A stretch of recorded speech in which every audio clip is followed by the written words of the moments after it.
Morning दोस्तों, स्वागत है आप सभी का हमारे यूट्यूब चैनल मिथुन भारती एटीएम में। आज हम लोग बात करने वाले हैं शुरुआती दौर में लोग ग्लेज़ क्यों छोड़ते हैं। कोई भी अगर कंपनी आता है तो उसका शुरुआती दौर, प्रसिद्धि दौर, प्रतियोगिता दौर रहता है। लेकिन कोई भी कंपनी को शुरू करने से कंपनी नहीं चलने लगती है, उसको शुरुआती से शुरू करना पड़ता है, शुरू से शुरू करना पड़ता है।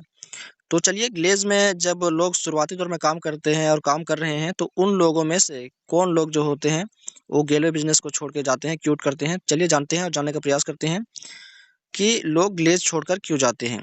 तो पहला नंबर है हमारा कि लोग आपके साथ नहीं होते हैं। गेलवे बिज़नेस में आप अगर जाते हैं, जॉइनिंग लेते हैं, काम करते हैं, ट्रेनिंग करके अप्रोचिंग करना शुरू करते हैं, तो आपको आपके लोग साथ नहीं देते हैं। इसके वजह से भी लोग जो होते हैं गेलवे बिज़नेस में जो भी काम कर रहे हैं, उनको काम करने का मन नहीं करता, जिसकी वजह से वो ग्लेज़ को छोड़ने की स ग्लेज़ को छोड़ने पर मजबूर हो जाते हैं। और दूसरा हमारा है कि आपका सिखाने वाला कोई नहीं होता। अगर गेलवे बिज़नेस के अंदर आपका कोई अपलाइन नहीं है, आपको ट्रेनर नहीं है, आपको कोई सिखाने बताने वाला नहीं है, इसके वजह से भी गेलवे बिज़नेस को छोड़ना मजबूरी हो जाता है हर किसी का। तो शुरुआती दौर में अगर कोई आपको सिखाने-बुझाने वाला नहीं भी रहेगा, तो पर भी आप गेलवे बिज़नेस को छोड़ सकते हैं। और ऐसे ही लोग ही गेलवे बिज़नेस को छोड़ते हैं जो सिखाने के लिए किसी को सिखाने के लिए नहीं रहते हैं, या फिर किसी को सिखाने बताने वाला कोई नहीं रहता, ऐसे लोग ही गेलवे बिज़नेस को छोड़ते हैं। तो तीसरा हमारा पॉइंट है कि हालात आपके अनुकूल नहीं होते हैं। यानी कि कोई भी काम करते हैं, या फिर आपके घर में हो, या फिर आपके जहाँ भी काम कर रहे हैं उस क्षेत्र में हो, एरिया में हो, तो वैसे वातावरण या वैसे हालात आपके साथ नहीं होता है, जिसकी वजह से मान के चलिए आपके घर में भी पैसे की ज़रूरत है और आपको वहाँ काम करने की भी ज़रूरत है, तो आपके हालात आपके अनुकूल नहीं है, आपके अनुसार नहीं है, तो आपको इस वजह से भी गेलवे बिज़नेस छोड़ने की ज़रूरत हो सकती है।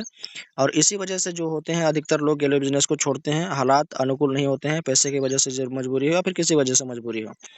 तो हालात अनुकूल नहीं रहने से भी गेलवे बिज़नेस को छोड़ने का बहुत ही महत्वपूर्ण अदा रोल करती है, हालात नहीं अनुकूल रहने से। और चौथा हमारा पॉइंट है गेलवे बिज़नेस को छोड़ने का, आपको अपने आप को साबित करना होता है। यानी कि गेलवे बिज़नेस के अंदर आपको बहुत दिक्कत परेशानियों का सामना करके आपको साबित करना होता है, तब आप गेलवे बिज़नेस में सक्सेस हो पाते हैं। अगर नहीं कर पाते हैं, साबित नहीं कर पाएँगे, तो आपको गेलवे बिज़नेस को छोड़ना ही पड़ेगा। क्योंकि आप लेवल अचीव नहीं कर पाएँगे, पैसे नहीं कमा पाएँगे, तो वहाँ पर आपको रिजेक्शन बहुत सारे मिल सकते हैं। तो इसकी वजह से भी आप गेलवे बिज़नेस को छोड़ सकते हैं। ये भी वजह होता है कि आपको अपने आप को साबित करने की क्षमता नहीं होती है, इस वजह से आप गेलवे बिज़नेस को छोड़ते हैं। छठा हमारा पॉइंट है, हम लोगों का विरोध और आलोचना नहीं सहनी पड़ती है। हम लोगों का विरोध और आलोचना सहनी पड़ती है। यानी कि हमें जो होता है, लोगों की विरोध भी सहना पड़ता है, आलोचना भी सहना पड़ता है। यानी कि बहुत तरह-तरह के लोग बोलते हैं, रिजेक्शन आती है घर से, रिश्तेदार से, परिवार से, तो इस वजह से भी लोग जो होते हैं गेलवे बिज़नेस को छोड़ते हैं, ग्लेज़ को छोड़ते हैं। सातवां हमारा पॉइंट है, रिजेक्शन को दिल पर लेते हैं। यानी कि कोई भी अगर बोल दिया कुछ कि कंपनी फ्रॉड है, गलत है, पैसे लूटती है, फँसाती है, मेंबर बनाने वाले काम है, ऐसे बहुत सारे नेटवर्क वगैरह बहुत सारे शब्दों का इस्तेमाल किया जाता है, और आपके दिल में बहुत ही नेगेटिविटी भर दिया जाता है, रिजेक्शन भर दिया जाता है, जिसकी वजह से आप गेलवे बिज़नेस को छोड़ने पर मजबूर हो जाते हैं। तो ये था हमारा 7 पॉइंट जो गेलवे बिज़नेस को छोड़ने पर मजबूर करती है हमें। तो अगर ये सभी आपके लिए आपके साथ भी हो रहा है, तो आप इसका सही से इस्तेमाल करें और इनके ऊपर काम करके अपने अप्लायंस का साथ लें, और अपने अपलाइन का साथ चलकर अपने गेलवे बिज़नेस के अंदर काम को आगे बढ़ाएँ, अपने लेवल को अचीव करें। यही दौर था जो शुरुआती दौर, और इसी दौर में अधिकतर लोग जो होते हैं गेलवे बिज़नेस को छोड़कर जाते हैं। तो आशा करता हूँ कि इस वीडियो से कुछ सीखने को मिला होगा, और वीडियो पसंद आई तो वीडियो को लाइक करें, चैनल को सब्सक्राइब करें, ताकि ऐसे वीडियो का नोटिफिकेशन आप तक तुरंत पहुँचे। चलिए मिलते हैं अगले वीडियो में, तब तक के लिए जय हिंद, जय गेलवे।